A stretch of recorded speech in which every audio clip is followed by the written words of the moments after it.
paz do Senhor Jesus, e nós queremos mais uma vez, com muita alegria, fazer o comentário da lição 8, que tem como título o lugar santíssimo.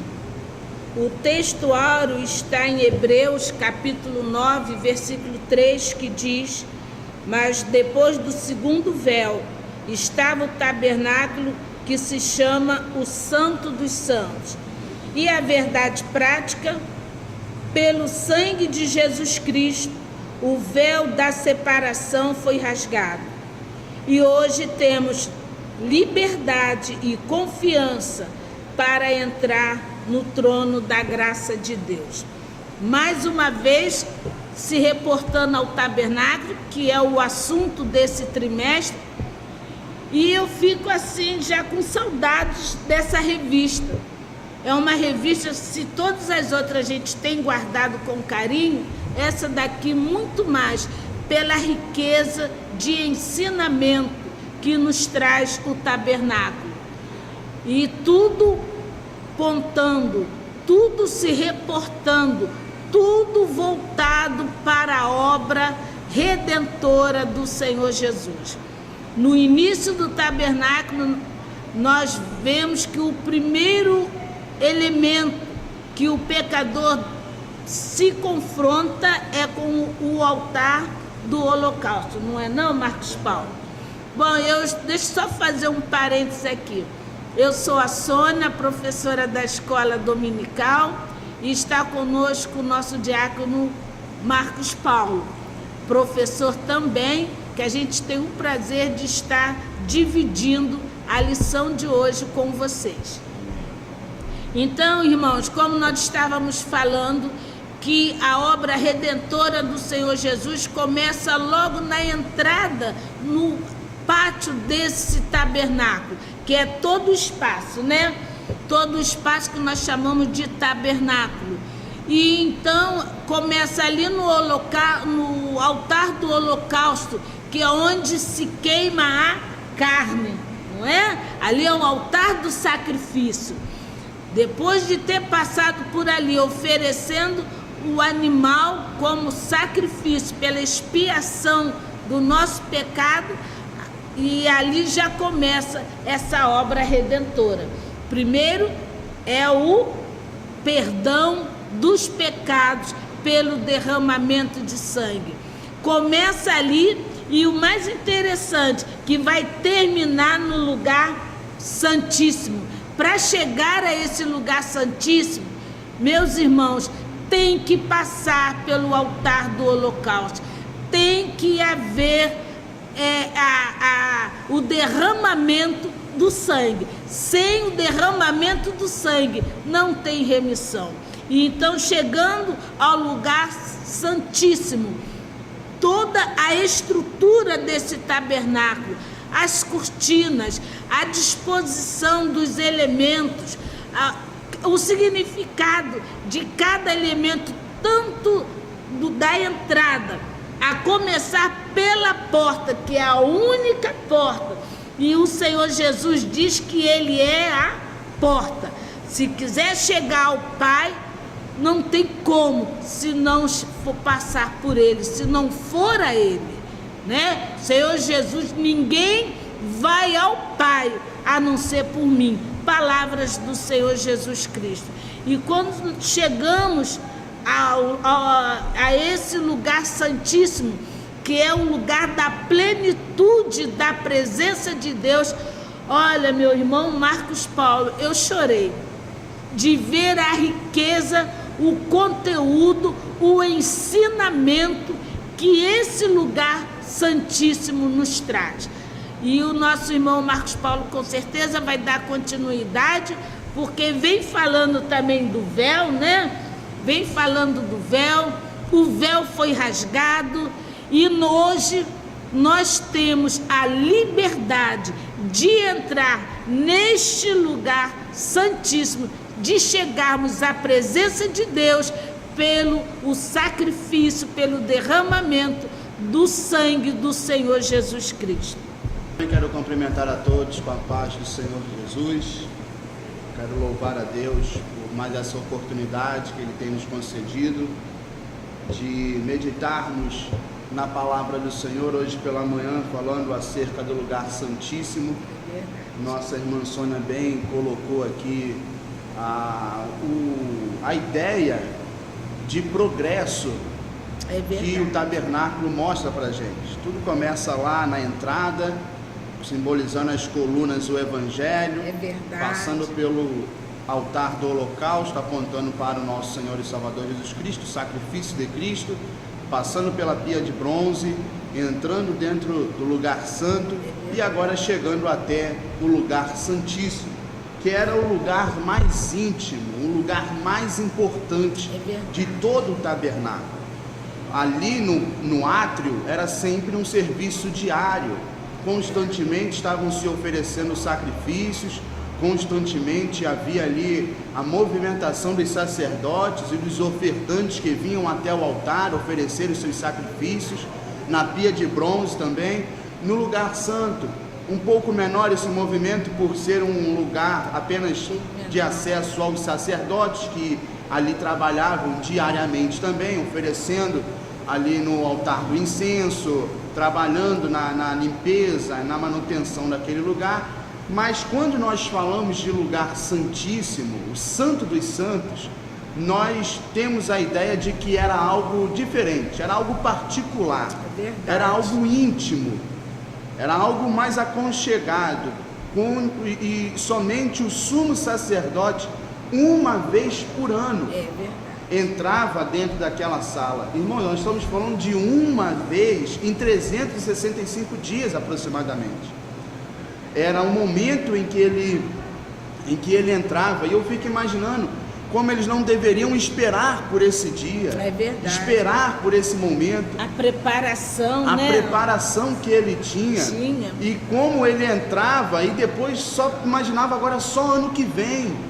E isso tudo aponta para a importância da presença de Deus, a importância que eles davam e a importância que nós temos que dar. E na lição é mostrada de forma bem clara essa importância que é dada ao lugar santíssimo. Eu quero destacar aqui alguns pontos em cada tópico e procurando sempre abordar de forma clara para você que está nos assistindo. E dentro do primeiro tópico, nós queremos pontuar o momento em que o comentarista fala acerca do bordado que tinha no véu, onde eram bordados querubins, o desenho de querubins. E quando nós entramos dentro do lugar santíssimo também, em cima da arca, no propiciatório, que era a tampa da arca, havia também esculpido 2 querubins, um de frente para o outro. E quando nós falamos de querubim, inclusive o comentarista ele faz até uma referência ao querubim caído, ao querubim que foi rebelde, que foi soberbo e foi expulso do céu, hoje sendo chamado de Satanás, o diabo. Mas quando nós lemos querubim na palavra do Senhor, nós vemos que eles estavam relacionados à proteção da santidade de Deus. Quando Adão e Eva foram expulsos do jardim do Éden, isso por um ato de misericórdia, pois a intenção de Deus ao retirá-los do jardim do Éden era que eles não tomassem da árvore da vida e passassem a eternidade presos ao pecado. Por isso Deus o tira do jardim do Éden. E quando o Senhor os tira daquele jardim, o Senhor coloca no caminho que levava à árvore da vida um querubim, ou seja, para guardar ali aquele lugar. Quando nós vemos também que, se referindo ainda a Satanás, aquele que era o querubim, diz em Ezequiel que ele era o querubim protetor, aquele que protegia. Ou seja, querubim está relacionado à proteção da santidade de Deus. E é por isso que Deus mandou que se bordassem ali no véu e se esculpissem no propiciatório, ou seja, na tampa da arca, a imagens de querubim, para deixar sempre claro que ali não era qualquer lugar. Era o trono de Deus. Era o trono de Deus. Ali era onde a presença de Deus literalmente se manifestava.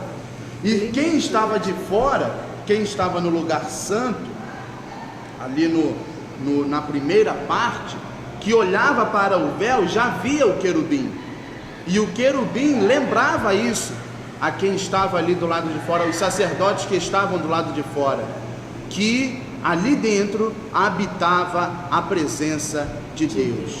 E isso mostra a eles, exigia a eles o tamanho cuidado que eles tinham que ter com aquela parte do tabernáculo. No segundo tópico, nós vemos de uma forma mais clara que o véu era o que separava o sacerdote, o homem, de Deus. E conforme o comentarista bem coloca, e eu realmente quero louvar a Deus pela vida do pastor Enai Cabral, que tem sido usado de uma forma poderosa para trazer para nós lições da tipologia que havia no tabernáculo, aplicando à nossa vida todo esse simbolismo, essa riqueza de detalhes, e como ele traz a nós uma aplicação prática de cada detalhe do tabernáculo. E no primeiro tópico no primeiro subtópico do segundo tópico, quando fala do véu como a separação entre o homem e Deus, mostra que o véu era o que dividia, era o que escondia, digamos assim, a presença de Deus. Quem estava do lado de fora só via o véu. Se alguém quisesse ver de fato a presença de Deus, e isso só o sumo sacerdote poderia, teria que atravessar o véu, teria que ir para dentro do véu, para que de fato então pudesse ver a presença de Deus. E em Hebreus mostra-nos que hoje o véu é a carne de Cristo. Se alguém quiser ter acesso de fato à presença de Deus, somente através do véu, que é a carne de Cristo. Fala do sacrifício de Cristo.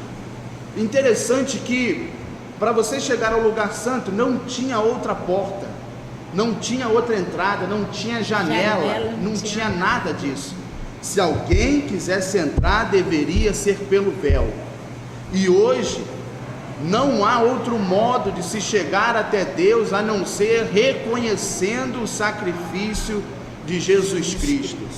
Não tem outro. Não adianta tentar ir após apóstolos, após pessoas que são tidas como importantes ao longo da história, e até podem ser, mas se quisermos chegar até Deus, irmãos, só através de Jesus Cristo. Não tem outro, né? Ele é o caminho, Ele é a verdade, Ele é a vida. E Ele mesmo deixou isso bem claro, porque Ele saberia que as pessoas tentariam ir atrás de outras pessoas para se chegarem até Deus. Mas Ele mesmo disse: ninguém pode ir até o Pai se não for por mim. Mostra Ele sendo o único caminho, Ele sendo ali como se fosse o véu que separava, que escondia a presença de Deus. Se quisermos termos mais da presença de Deus, só através de Jesus Cristo, o seu Filho. E para encerrar a minha fala, quero pontuar apenas aqui no último tópico, que mostra como era o lugar santíssimo, mostra as dimensões, mostra que era um lugar quadrado, menor do que o lugar santo, mas que tinha uma importância muito superior. E o que eu entendi desta diferença de tamanho que há entre o lugar santo e o lugar santíssimo, sendo o lugar santo um lugar maior do que o lugar santíssimo propriamente dito, o que eu entendo com isso é que conforme você vai entrando mais para a presença de Deus, as coisas vão se estreitando. O lugar santo era um lugar aconchegante, era um lugar íntimo, era um lugar onde a presença de Deus se manifestava, um lugar de adoração. E conforme nós vamos nos aproximando do lugar santíssimo, a santidade de Deus vai se mostrando de uma forma mais real na nossa vida. Vai sendo exigido um grau de santidade ainda maior, porque o próprio apóstolo Pedro fala que nós devemos ser santo como o Senhor nosso Deus é santo. Ou seja, não tem como entrar no lugar santíssimo sem estar completamente santificado, sem realmente ser santo. Outro dia eu estava meditando nisso, irmã Sônia, e hoje muitos acham que Deus abre exceções acerca da sua santidade. Muitos acham que com o passar do tempo, por estarmos na dispensação da graça, Deus abriu mão de todo aquele rigor que ele tinha no passado. Deus abriu mão de tudo aquilo que ele exigia do ser humano ao aproximar-se dele. Muitos hoje estão achando que Deus abriu mão da sua santidade, que Deus abre exceções. E o interessante, meu irmão, se Deus requeria daquele povo a santidade, sede santo como eu sou santo, palavras do nosso Deus, imagine hoje, ele não mudou, ele é o mesmo, a palavra dele é a mesma, ele vai também requerer do seu povo, e ele requer, não é mesmo? Essa santidade do seu povo. A Bíblia é bem clara ao dizer, sem santidade, ninguém verá Deus. Ninguém. Nós temos que lembrar, eu até comentava com os jovens, que não adianta passar pelo altar do holocausto se não passar pela pia. A pia é o lugar de purificação, é o lugar de pureza. Tem gente querendo somente aceitar a Jesus e desviar da pia, não adianta, tem que passar pela pia, tem que ser puro. Não tem outro caminho. Não tem outra forma. Não tem. E eu comentava com os jovens, inclusive eu até comentei, acho que num vídeo que nós falamos acerca dessa lição, que várias vezes ao dia o sacerdote ele tinha que ir até a pia. Ele tinha que se purificar. E a pia simboliza justamente a palavra do Senhor, a pureza. Então isso mostra a vigilância que nós devemos ter em sempre estar observando o nosso interior, olhando para nós mesmos, deixando de olhar um pouco para a vida do irmão e olhando para a nossa, procurando saber o que nós podemos melhorar, porque o lugar santíssimo é o ápice da presença de Deus, e o acesso está livre, mas ainda há a importância de passarmos pelo altar, passarmos pela pia, passarmos pelo lugar santo. Não adianta você do altar e querer direto para o lugar santíssimo, você não vai conseguir. Você tem que respeitar as fases, você tem que a cada dia mais progredir, avançar em direção à presença de Deus, em direção ao lugar santíssimo. E o véu foi rasgado, né? Como o nosso irmão professor bem colocou, o véu era a carne do Senhor Jesus Cristo. E por ele ter sido rasgado de alto a baixo, que foi o próprio Deus, né, que rasgou, nós temos essa liberdade. No culto, nas nossas igrejas, nas nossas congregações, nós temos a liberdade. E até mesmo em nossa casa, onde nós estivermos, foi conquistado na cruz essa liberdade de adorarmos o nosso Deus em santidade, com pureza no coração, esse desejo de se chegar mais e mais a Ele, porque o sacrifício já foi feito uma só vez, não precisamos mais sacrificar animais, porque o sacrifício o Senhor Jesus já fez por nós, e agora só nos resta esse desejo, essa vontade de se chegar, de conhecer esse Deus maravilhoso, cada vez mais e mais, em adoração, com pureza no nosso coração, o desejo, querer de adorar, de fazer, não é? Porque Ele merece, não é mesmo? Ele merece, não há outro caminho. Como bem foi colocado aqui, o caminho é um só, a porta é uma só, é o Senhor Jesus Cristo. Quer estar próximo de Deus, quer conhecer a Deus? Então reconheça o sacrifício que o Senhor Jesus fez por mim e por você. Exatamente.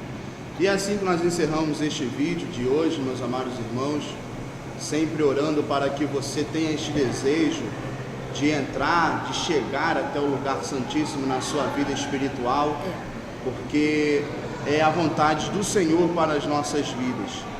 Inclusive o apóstolo Paulo escreve, dizendo que a vontade de Deus é a vossa santificação, porque a gente sendo santo, o Senhor pode se revelar de uma maneira especial às nossas vidas. Por isso, e Ele quer, né? E Ele quer, Ele quer. Esse é o desejo dele, e que nós venhamos estarmos preparados para que esse desejo do Senhor se cumpra na nossa vida. Assim queremos agradecer. Não esqueça de nos ajudar compartilhando, nos ajudando, curtindo os nossos vídeos, se inscrevendo no nosso canal, para que juntos propaguemos a palavra do Senhor dia após dia, sempre tendo em vista a ordem que Ele nos deixou de pregar a toda criatura. Por isso, nos ajude e assuma este propósito juntamente conosco, e assim nós faremos a obra do Senhor progredir a cada dia mais. Por isso agradecemos essa oportunidade e fiquem todos na paz do Senhor Jesus. Amém.